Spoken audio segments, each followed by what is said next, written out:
goes ding, ding, ding, diggy, ding, ding. Ding, ding, ding, diggy, ding, ding. Ding, ding, ding. That's the way theirs goes. Ours goes ding, ding, ding, diggy, ding, ding. Ding, ding, ding, ding, diggy, ding, ding. That little bitty change. It's not the same. From George Harrison to the Bee Gees to Vanilla Ice, music's biggest names have long experienced accusations of copyright infringement. But recently, the number of lawsuits has surged, raising concerns about their threat to creative expression. Copyright lawsuit surrounding Taylor Swift. The estate of Marvin Gaye's co-writer sued Sheeran for $100 million. Katy Perry is accused of plagiarizing the underlying beat in her big hit. Dua Lipa is facing a second copyright lawsuit. Marvin Gaye has sued singer Robin Thicke and his collaborators. The infringement standard that legal decision makers use in copyright cases has had a bit of a rough go over the last couple of decades. Right? You always want to provide sufficient protection to creators of pre-existing works that they're able to earn an income on those works. But all creativity is cumulative, right? Everything is at some level building on the creations that have come before. So you don't want to provide so much protection that it makes it prohibitively hard to write new works. Why don't you tell me what you know? Why don't you drive me coast to coast? The U.S. does not pass copyright laws very often. Before 1976, it was 1909. We're still working under the 1976 framework today. The amount that act, which is very long generally, but the amount that it has to say about what counts as infringing similarity is basically nothing. Which may seem counterintuitive, like why is one of the most important things in copyright law not covered by the Copyright Act? But legislation often depends on existing standards that have been developed by courts, and that's exactly the case here. When you listen to a song over streaming or on the radio, you're experiencing it as a single product. But as a copyright matter, that single product actually encompasses two separate copyrights. One is a musical work, and we can think about that as the sheet music or the lyrics and melody and maybe accompaniment that constitutes a song. I'd like to do a song for you now that I wrote. This is a song that I had out a few months back, and hope maybe you might enjoy this one. In everybody's life, there's a special person that you love more than you love anybody else. This is a song about that special person in my life. It's called I Will Always Love You. And then the other copyright would be in the sound recording of the song. So a particular performance of that song that is captured in some physical medium and then distributed that way.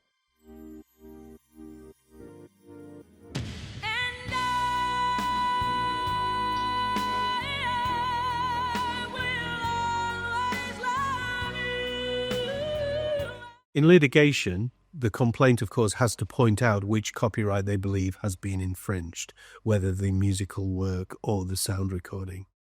And in my experience, it's usually the musical work, because a lot of the cases deal with non-exact similarity. When we copy a musical work, then typically that could be something like top-line melody or lyric or bass line or some other element of the composition. When we copy from a sound recording, that's referred to as sampling. Yo, I told you can't touch this. Why you standing there, man? You can't touch it. In Bridgeport Music versus Dimension Films, the Sixth Circuit Court of Appeals devised a bright line rule setting the de minimis standard for sampling to 0. In other words, get a license or do not sample. The lines are more blurred for cases alleging non-exact infringement of the musical work. Popular music is essentially a constrained art form. Almost all the hits we know and love are in 4/4 time. They are between 70 and 130 beats per minute. They're arranged in 4 and 8 bar sequences. They have lyrics that rhyme. So within those constraints, obviously all songwriters are working in a very similar box, at least in mainstream pop, which is where most of the litigation historically has taken place. which was really terrible. I had to stand up in court with my guitar. So all these people grilling me and talk about how you write a song, which is really difficult because every song is slightly different anyway. The typical infringement lawsuit, the plaintiff believes that some elements of his or her song have showed up in another song. Typically they actually try to settle the lawsuit. Me and Johnny had a song called Photograph, and there was a claim made on that. And we were basically advised to settle that because I was on tour, lots of other things going on. It was basically, you haven't got one time to do this, and also there's a culture around this that you probably would lose. Settlements certainly can consist of sort of upfront payments of money, but often they will consist of a promise to share royalties, and often they'll also consist of getting credit for the song, getting a writing credit. Do you regret settling there, or do you think that was then and this is now? And Personally, yes, and but not from a. It's not from a financial point of view. It's from a actual heart. I didn't play Photograph for ages after that. I just stopped playing it. I felt weird about it. It kind of made me feel dirty. If the plaintiff is unable to get money and credit, then they sue.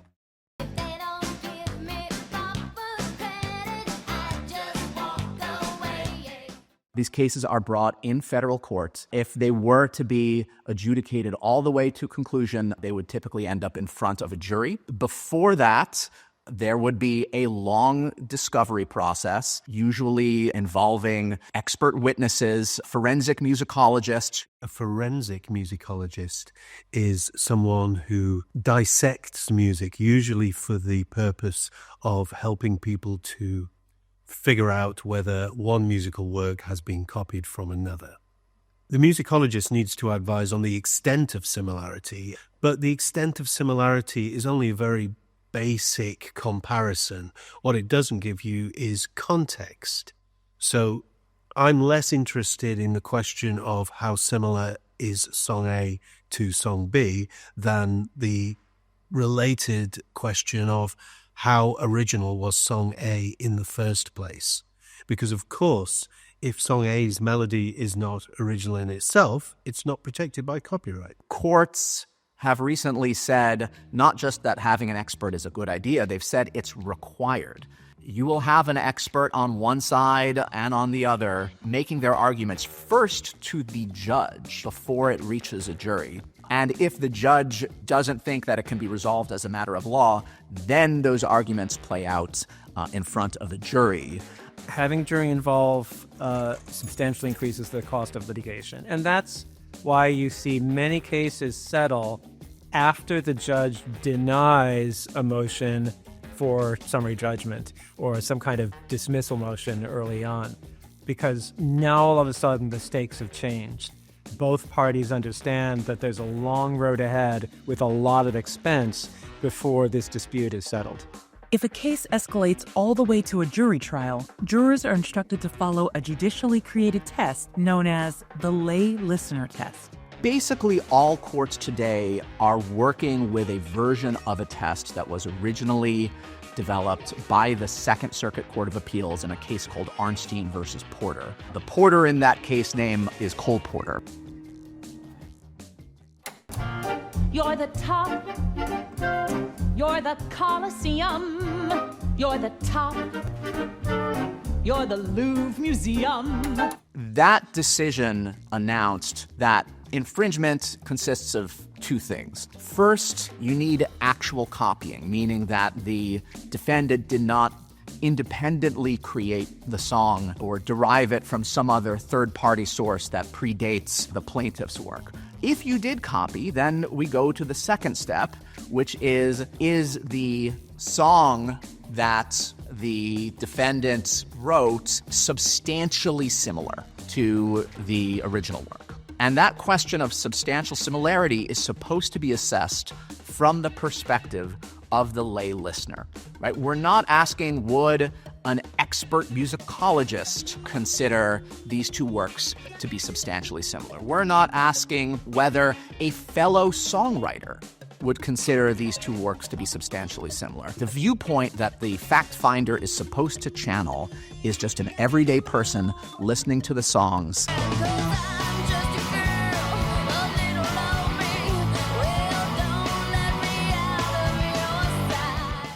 I love that case.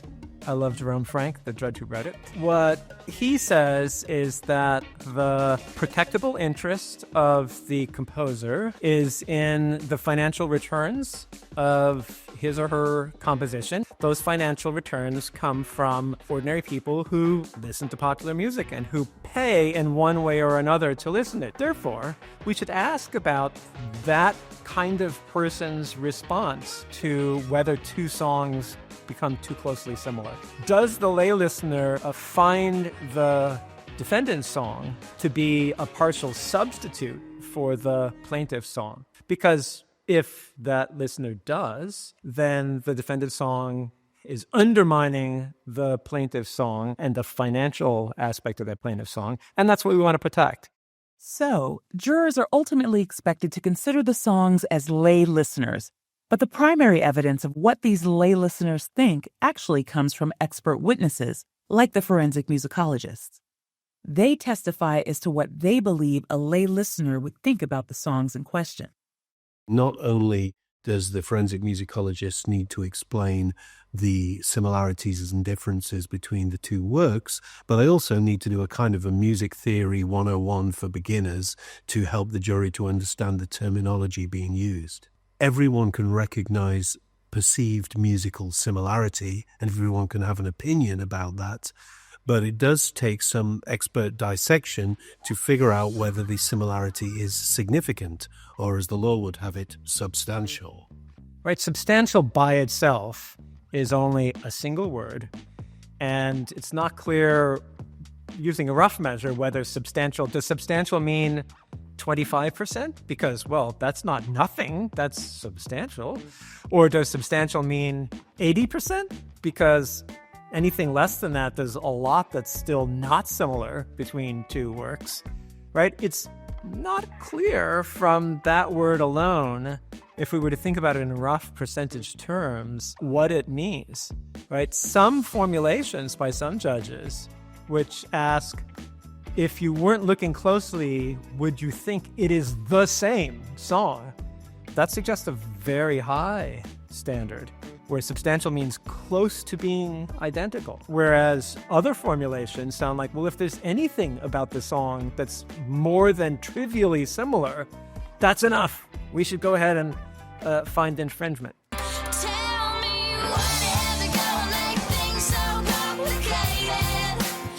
How do we set mutually agreed standards on what that adjective substantial should actually mean when pertaining to music? Significantly, most litigation is based on very short melodic fragments, 1 bar, 2 bars, 4 bars of music. And that's right on the cusp of a similarity that could be coincidence. One recent case involved Ed Sheeran, who was sued over the song Thinking Out Loud, which was allegedly similar to the Marvin Gaye song Let's Get It On.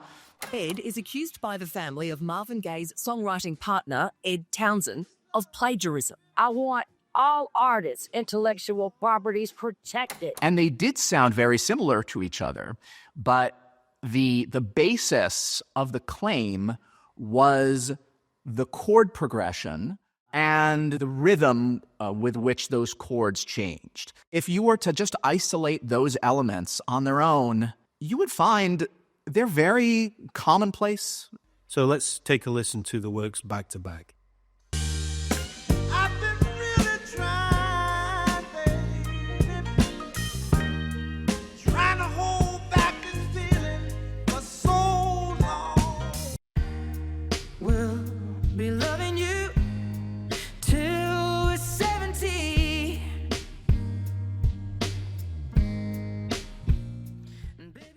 So what we're hearing there is that dum, dum, dum, dum, that ascending bass line with that rhythmic value. Dum, dum, dum, dum. Both songs are based on a 4-chord loop, as is a lot of popular music, particularly today. The 4-chord loop is chord 1, chord 1 over 3, 1 with the third in the bass line, chord 4, and chord 5. So thinking out loud is... If we put them both in the same key as of D here, thinking out loud is D, D over F sharp, G, and A. Let's Get It On is D, F sharp minor, G, A. So they are different chord sequences. But even that isn't particularly interesting because they are both commonplace chord sequences that appear in a whole lot of other works. Charlie Martin and his family stopped today to say goodbye. Now there's nothing left to say. You know my name. I'm standing with the man in the mirror. So as Ed Sheeran demonstrated live in the courtroom, mashups in this way don't really mean anything in terms of providing evidence of copying or still less of copyright infringement, because they're just simple building blocks of songwriting technique. A 1, 3, 4, 5 chord loop is a thing that many songwriters like to use. It's just one of the elements of the songwriter's toolkit. And, who's to say that one person should have complete ownership of that? That's an example of a case where I thought it really had no business making it as far as it did. Ed Sheeran won in the end, in front of the jury. The right party won, in my view, but it shouldn't have taken a full-blown jury trial in order to get there. I'm really glad it's over, man. It was like 8 years of that. And this is my livelihood. And this is the thing that I've worked my entire life to do. And have someone disbelieve it and diminish it and just say that you've stolen it. I really felt like I had to take a stand and go to it. And either way you lose, because you spend God knows what to win the case, and then you don't get that back. Whether or not you agree with the verdict in Ed Sheeran's case, his lawsuit highlights our legal system's struggle to clearly identify which musical elements warrant copyright protection and which qualify as commonplace building blocks. In music cases, I think the most helpful thing would be to go back to the way we used to do it in the United States, which is to focus on melody specifically, to focus on the tune, right? The part that you would hum if you were asked to hum the tune. The United States used to focus on melody specifically in copyright disputes, and in the last 20 years, it's moved away from that. The reasons that the U.S.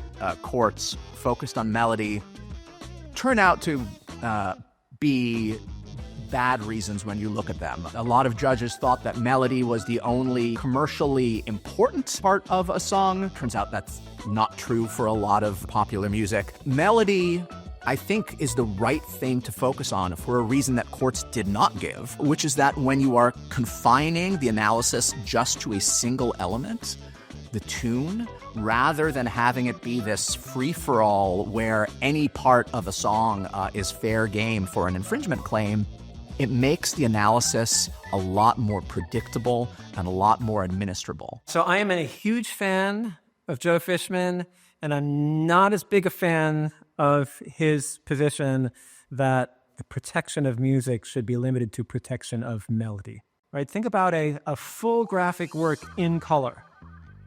And now think of a suggestion that, well, when we do infringement analysis with graphic works, we should desaturate all the images first. Color shouldn't matter. We should get them down to line and shape, because line and shape are more determinate than color. Color is kind of subjective, and all over the place. Interestingly enough, nobody's ever made that suggestion with regard to graphic works, because I think it's understood that color is an extremely important part of our aesthetic experience of works that in fact are in color. The same thing is true, I think, of the suggestion that music should be distilled down to or limited to melody, and we should forget everything else. Melody is often not what matters most artistically. In copyright, we don't always give protection to things that require creativity. There's lots of pieces of a song, besides the melody, that require incredible creativity.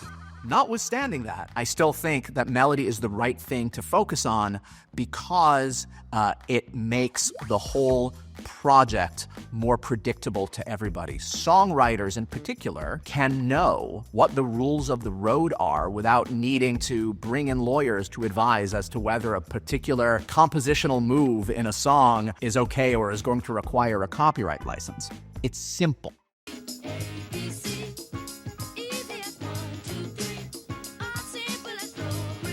If it makes it simpler at the cost of becoming disconnected from the lay listener's experience and therefore from the value of the economic value of the work, then we've just disconnected infringement analysis from the reasons we have copyright in the first place.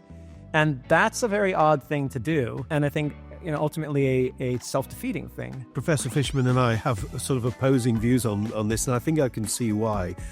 He comes from the point of view of a law professional, a law scholar, and he's going to want something that achieves the bright line rule that so many lawyers want to have, a standard that can be consistently applied. Yes, if we did have melody as the only protectable element, and along with presumably lyric, it would be easier for the courts to come to consistent judgments.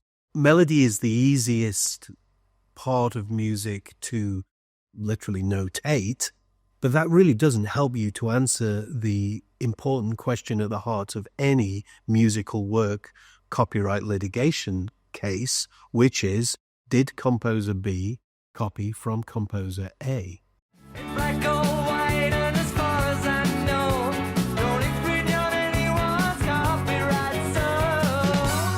I think that courts need to raise the standard for substantial similarity a little bit and need to signal that they're raising that standard. And I also think that they need to be willing to decide some cases in advance of trial. And I think if they do that, then that will not only lower the number of successful infringement cases, but it will also signal to potential plaintiffs and their lawyers, gee, we better think twice about sinking a lot of money into bringing a case because it's likely we're going to just get dismissed. Well, I think one thing that we could usefully do is try to work with the legal community to avoid these spurious cases making it to the courtroom in the first place. And of course that means educating the judges about music's coincidental similarity.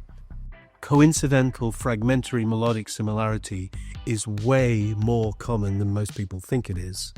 And songwriters intentionally copying each other's melodies is way less common than people think it is. There is never going to be a really clear, obviously correct line that we can draw that says, well, this type of adaptation is acceptable and this type isn't, right? It's always going to be messy. That's why I think the best that we can do is to not stress as much about where we're trying to draw that line and focus more on drawing a line that we can at least communicate clearly to people where it is. Focusing on melody did just that. I think that is a great blueprint for how we could solve some of our problems in this area today, making rules that are at least somewhat intelligible